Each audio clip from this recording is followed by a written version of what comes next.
Bonjour, vous écoutez le podcast de Virage. On vous donne des pistes pour aller de l'avant et ça se fait parfois à contre-courant. Si face à un problème, quel qu'il soit, vous vous êtes déjà dit « j'ai tout essayé, rien ne va, je ne sais plus quoi faire », alors vous êtes au bon endroit. Je suis Marina Blanchard, psychologue, formatrice et fondatrice de Virage. Mon école s'inscrit dans la lignée de celle de Palo Alto, c'est-à-dire de la thérapie brève. Et je suis Peggy Van Lierde, chef d'entreprise, journaliste et coach en développement personnel. Ensemble, nous vous proposons des réflexions pour avancer autrement. Aujourd'hui, on va s'intéresser à cette question qui a été posée par Marie. Marie qui s'inquiète un peu pour ses filles. Donc, elle a deux adolescentes. L'aînée qui a 14 ans et la plus jeune qui a 12 ans. Et elle se retrouve aujourd'hui dans la situation en voyant ces deux filles avec la petite qui rejoint l'école secondaire, avec la petite qui rejoint les guides, et donc qui rejoint sa grande sœur dans tous ces cercles sociaux à l'école ou dans les activités. Et donc c'est pas facile ni pour l'une ni pour l'autre, ni pour la maman Marie qui nous amène ce témoignage. Alors au niveau de concrètement comment ça se passe, ben voilà, par exemple si on prend le cas de l'école, le trajet en bus, avant l'aînée elle était dans le bus avec ses copines et aujourd'hui la petite sœur elle est là et alors elle essaye de s'intégrer, elle essaye d'être sympa, d'avoir des trucs drôles à raconter, ce qui plaît pas forcément à l'aînée, qui quelque part lui dicte certaines règles de conduite. Et donc la plus jeune se retrouve à la fois confrontée à qu'est-ce que je dois faire, et donc il y a une petite perte de naturel, de dire elle est plus très spontanée parce qu'elle se dit je peux pas faire ça parce que ma sœur m'a dit que par exemple une tape sur l'épaule ça se fait pas, donc il y a un peu de ça. Et puis il y a en même temps pour l'aînée qui a mis 2 ans à construire ce cercle d'amis autour d'elle, en une fois elle voit la petite arriver qui socialement généralement plus facile, déjà parce que c'était ça dans le cas de la fratrie ici. Et qui du coup en fait elle voit que en une semaine elle arrive à intégrer un groupe que l'aîné a mis 2 ans à construire. Et donc c'est aussi difficile. La question de Marie, de la maman, c'est vraiment de se dire qu'est-ce que je peux faire en voyant mes 2 filles qui se sont toujours bien entendues et jusqu'à présent ça se passait bien. Et là je vois qu'en fait elles souffrent toutes les 2 pour des raisons différentes. Et du coup elles se disputent en fait. Alors elles se disputent parce qu'à la maison, face aux autres ça se voit pas trop, mais à la maison il y a l'aîné qui dicte ses règles de conduite et qui dit tu peux pas faire ci, tu peux pas faire ça, etc. Et qui souffre aussi de voir tout ce que j'ai construit, tu es en train de le déconstruire.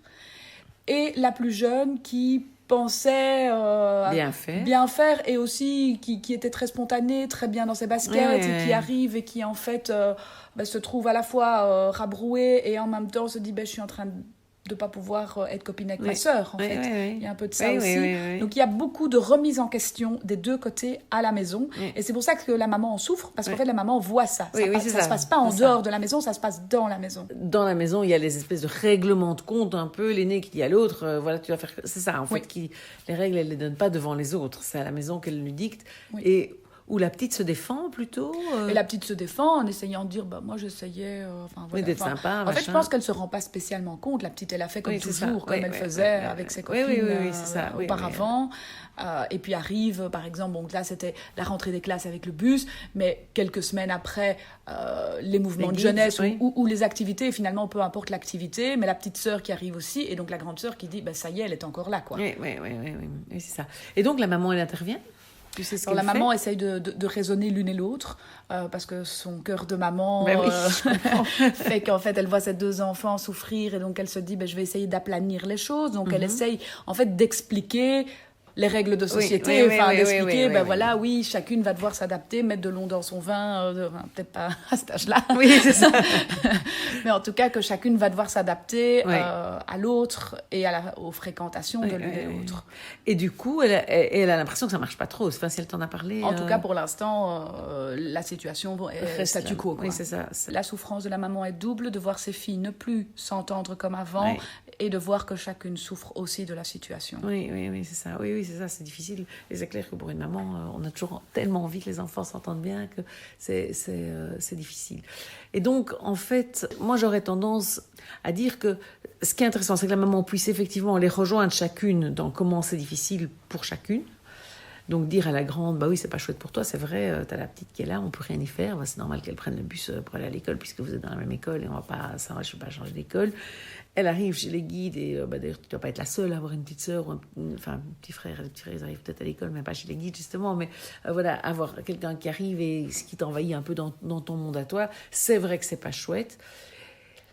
Et par contre, j'aurais envie de dire à la maman de plutôt lui dire qu'elle réagisse de laisser sa fille réagir de manière assez naturelle et spontanée, plutôt qu'essayer de la faire changer, puisque quelque part, du coup, ce serait l'aîné qui pourrait ne pas être naturel et spontané si la maman intervient. Donc, quelque part, je dirais à sa fille, je dirais, écoute, je te fais confiance, je sais que tu t'es fait des amis, etc. Même si, bah voilà, c'est pas facile en première. En plus, toi, t'es arrivé, tu connaissais personne en première, peut-être, ou moins de monde, alors que ta sœur, c'est un peu facile, elle a sa sœur, elle a sa grande sœur, mais c'est en même temps génial qu'elle se dise, j'ai ma grande sœur et elle compte sur toi.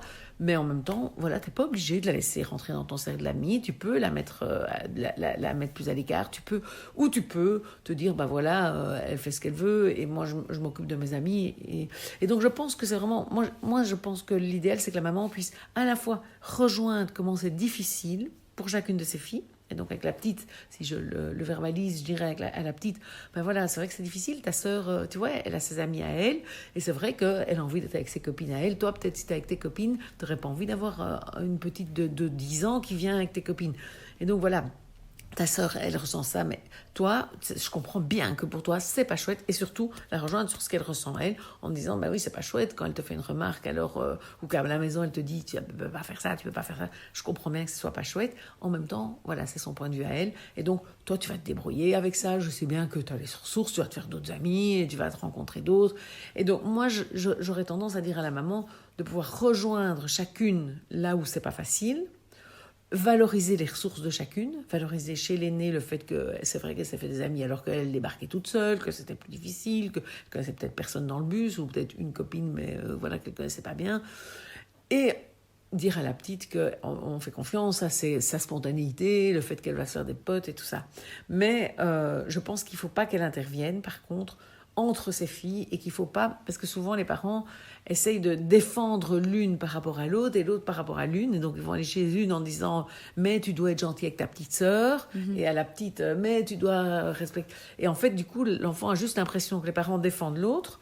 Et en faisant ça, j'ai envie de dire, ça attise encore, parce que la grande, elle va se dire, oui, en plus, maman me l'impose, quoi. Donc, c'est encore plus difficile, et elle risque d'en vouloir plus à la petite, et que ça fasse l'effet un peu inverse, c'est que la maman, elle essaye d'apaiser en faisant ça, et qu'en fait, elle fasse juste le contraire, c'est que la grande se dit « Ah, elle m'impose ma petite sœur », et donc la petite sœur lui pèse encore 2 fois plus lourd, quoi. Ouais. Donc, je pense que c'est plus intéressant pour la maman de dire « Ok, bah, vous avez le droit, t'as le droit, je le guide, tu lui parles pas, bah, tu lui parles pas, et c'est peut-être pas chouette pour elle, mais voilà, c'est comme ça. » Et à la petite dire bah, « Elle te parle pas, c'est vrai que c'est pas chouette pour toi, c'est vrai que c'est pas gai, mais voilà, c'est son droit, elle est pas obligée de te parler, et toi, t'es quand même douée pour te faire des amis, tu vas vite te faire d'autres amis, etc. » Et donc, je pense que la stratégie la plus intéressante, il me semble, pour la maman, c'est vraiment de rejoindre émotionnellement ce qui est difficile, puisqu'elle dit, voilà, je vois mes 2 filles souffrir quelque part, donc de pouvoir rejoindre là où elles souffrent, mais de ne pas se mêler de la relation elle-même et de responsabiliser ses filles en leur disant, ben voilà, vous vous entendiez bien, peut-être, on peut décider ça. Donc ça, les parents ont le droit. Maintenant, après, elle n'aura jamais le contrôle complet sur ce qui se dit dans les chambres, etc. Mais elle peut dire à table, on n'en parle pas, voilà. On peut parler d'autres choses, vous racontez votre journée et tout ça, on ne va pas tout le temps parler de ça. Ouais. Je comprends bien que c'est difficile et ça n'empêche pas de rejoindre l'une et l'autre, de les rejoindre le soir dans leur lit, en leur parlant un petit moment, etc. Mais de dire, voilà, on ne va pas continuer la dispute ici alors qu'ici vous vous entendez bien. Maintenant, à voir si ça marche, parce que de nouveau, soit elles ne s'entendent plus à la maison, et ça parfois... C'est, j'ai envie de dire, aussi une forme de deuil que les parents doivent faire. Dans certains moments, enfin moi j'ai 4 enfants, et il y a eu des moments où il y en avait 2 qui ne s'entendaient pas du tout. Et en fait, je pense qu'en intervenant le moins possible, ça se remet naturellement. Il y a une question de faire confiance aussi à nos enfants, à la vie, j'ai envie de dire aussi. Je pense qu'en forçant l'entente, on risque de faire pire que bien, quoi. Et je pense même qu'on peut dire aux enfants, on peut leur dire, t'es pas obligé d'aimer ton frère ou ta sœur. On n'est pas obligé. On est obligé de le respecter, on peut pas lui frapper dessus, mais l'aimer, on peut pas obliger quelqu'un à aimer quelqu'un. D'ailleurs, de toute manière, on voudrait encore les obliger, que ça ne fonctionnerait pas. Et donc, c'est vrai que moi, il m'arrive souvent, quand j'ai des parents qui consultent pour des fratries qui s'entendent pas, de même aller jusqu'à dire aux parents, quand ils se disputent, vous leur dites, ok, allez, une bonne dispute, ça va vous soulager, allez-y, disputez-vous. Alors, tout dépend ce qui a déjà été essayé aussi. Si les parents, ici, je ne sais pas si cette maman a déjà beaucoup dit... si elle n'a jamais dit « à la maison, on n'en parle pas », moi, je dirais « je commencerai par là ». Si maintenant, elle voit qu'elle a beau dire ça, en fait, elle se dispute, qu'à chaque repas où elle se jette des regards noirs ou que du coup, plus personne ne parle de rien, alors il vaut mieux carrément les laisser se disputer et leur dire vous avez le droit de ne pas vous entendre, vous avez le droit de ne pas vous aimer. Les chiens et les chats ne s'aiment pas, parfois dans la maison. Et moi, j'en ai eu 2 chats qui se détestaient, donc chaque fois qu'ils se croisaient dans la maison, ils faisaient chut comme ça. Et voilà, ça peut arriver. Et voilà, peut-être ces filles, pour le moment, sont un peu comme ça, 2 chats qui se méfient l'une de l'autre et qui ne savent pas très bien comment se comporter. Et puis, à un moment donné, les choses vont se remettre probablement. Et je pense qu'elles vont d'autant plus se remettre et naturellement que les parents ne vont pas trop s'en mêler. Parce que du coup, il y aura, à un moment donné, ça ne devient plus un sujet non plus. Et si elles se disputent, disputez-vous, prenez un moment, vous en discutez, vous avez besoin d'en discuter, discutez-en un moment. Et il y a aussi un message en disant à ces 2 filles, discutez-en entre vous, très bien, si vous avez besoin d'en discuter, vous ne pouvez pas vous en empêcher, prenez un moment, allez-y. Je vous mets toutes les 2 dans une chambre et vous en sortirez quand vous le sentirez l'une ou l'autre ou les 2. Et discutez-en. C'est un message de je vous fais confiance pour régler les choses entre vous, je vous fais confiance. C'est un message à la petite, je te fais confiance que tu es capable de te défendre avec ta grande sœur. C'est un message à la grande, je te fais confiance que ça ne va pas être abusif, voilà. Et je pense que ce sont des messages qui sont très intéressants pour les enfants à entendre ou à ressentir, puisqu'il n'est pas explicite. Là, quand on dit allez-y, disputez-vous, on envoie un message de je sais bien que vous irez pas trop loin, quelque part. Enfin voilà, il y a vraiment un message de confiance que quand on veut les séparer à tout prix, ce qui fait qu'en fait, qui risque. Enfin, moi j'ai l'image de chaque parent qui tiendrait par un des enfants, par exemple, par le cou, et les enfants qui pédalent dans le vide pour retourner l'un vers l'autre et se foncer dedans, quoi, et se percutent, exactement. Ouais. Alors que si on leur dit, allez-y, percutez-vous, ils vont beaucoup moins se percuter parce que ça va être plus en douceur, même s'il y aura quand même des conflits. De toute façon, c'est quelque chose, malheureusement, d'inévitable dans les fratries. Et qui fait partie de grandir. Enfin, souvent... c'est un peu l'école de la vie. Oui. Et donc, comme tu dis, cette confiance et cette responsabilisation, quelque part aussi, qui est remise dans les mains des enfants, ça les aide à grandir. Exact. Est-ce que ça aidera Marie à déculpabiliser ? Parce que ce qu'elle amenait également, c'est j'aurais peut-être dû choisir 2 écoles différentes. J'aurais peut-être dû choisir 2 activités différentes. Et donc, il y a aussi cette dimension de c'est de ma faute, en fait, si elles ne s'entendent pas aujourd'hui, parce que j'ai choisi la facilité pour les mettre dans les mêmes activités. Oui, effectivement, elle peut culpabiliser, Marie, parce que c'est un peu sa faute de les avoir mis ensemble. Mais en même temps, c'est sa faute, et en même temps, tous les parents font ça. A priori, spontanément, on met nos enfants dans les mêmes écoles, dans les mêmes trucs. Et donc, évidemment que ça n'est pas une faute. Elle a juste pris une décision qui a une conséquence, comme toutes nos décisions ont des conséquences, et qui a une conséquence qui pour l'instant semble négative, puisqu'elle a l'impression que oh là là, elles s'entendent plus alors qu'elles s'entendaient si bien, oh là là. Mais peut-être qu'en les mettant dans des écoles différentes, elles auraient vécu leur vie tellement différente qu'il n'y aurait pas non plus des complicités. Moi, je dis souvent, et je l'ai déjà vu plein de fois, surtout en secondaire, à la rentrée des classes, il y a souvent une complicité justement qui est là quand le 2e, le 3e arrive à l'école et dit aux autres « Ah, j'ai tel prof » et l'autre « Ah, tel prof, oh, quelle horreur », etc. Et donc, il y a aussi des complicités qui s'instaurent au travers du fait d'être dans la même école. Mais alors, oui, effectivement, la petite arrive sur le terrain de l'autre, quoi, et l'autre doit apprendre à céder du terrain. Et la petite doit apprendre à en prendre, et c'est justement un bon apprentissage. Parce qu'elle les aurait mis séparément, elle pourrait aussi se sentir coupable de les avoir éloignées l'une de l'autre, coupable de ne pas avoir permis justement ces apprentissages à chacune. Et donc j'ai envie de dire oui, il y a toujours une conséquence à toute décision, donc oui, elle est responsable de la décision qu'elle a prise, mais moi je pense l'un dans l'autre qu'il y a plus d'avantages, et pour elle, parce qu'elle pourrait aussi se sentir coupable, j'ai mis 2 écoles différentes, et le matin c'est la course, on crie, il y a un stress pas possible à la maison, parce qu'il faut gérer 2 horaires différents, etc. je pense que de toute façon, comme parents, c'est un des problèmes qu'on a, c'est qu'on se sent vite coupable et vite responsable de ce qui arrive, alors que voilà, les choses auraient pu se passer tout à fait différemment. Il y a plein de familles où on met les enfants. Enfin, moi j'ai 4 enfants qui ont été dans la même école et le problème qu'elle a eu, je l'ai eu aussi, mais je l'ai eu qu'entre deux, alors que voilà, ils ont tous vécu cette arrivée de, enfin pas tous, mais la petite n'a pas vécu l'arrivée d'un plus petit, mais les 3 autres l'ont vécu. Et il y a seulement entre les 2 plus jeunes où ça a fait un problème, quoi. Donc parfois ça marche, parfois ça marche pas. Voilà, et je pense que les parents n'y sont pour rien, quelque part.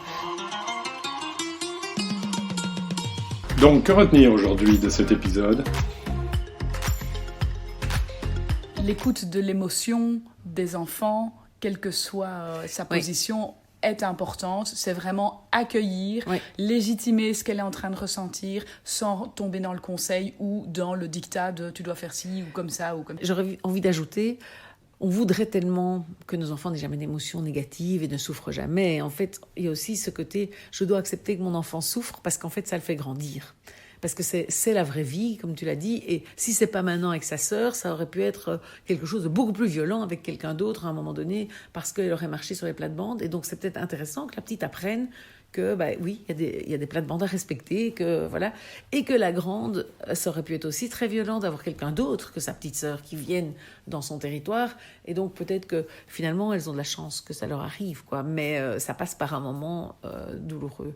Et donc, comme parents, c'est vrai que c'est toujours difficile. Quelques clés dans ce nouvel épisode, mais parfois ça ne suffit pas. Et donc rien de tel que de se faire accompagner si on souffre ou si on a un problème. N'hésitez pas pour cela à prendre rendez-vous avec un coach ou un thérapeute en thérapie brève.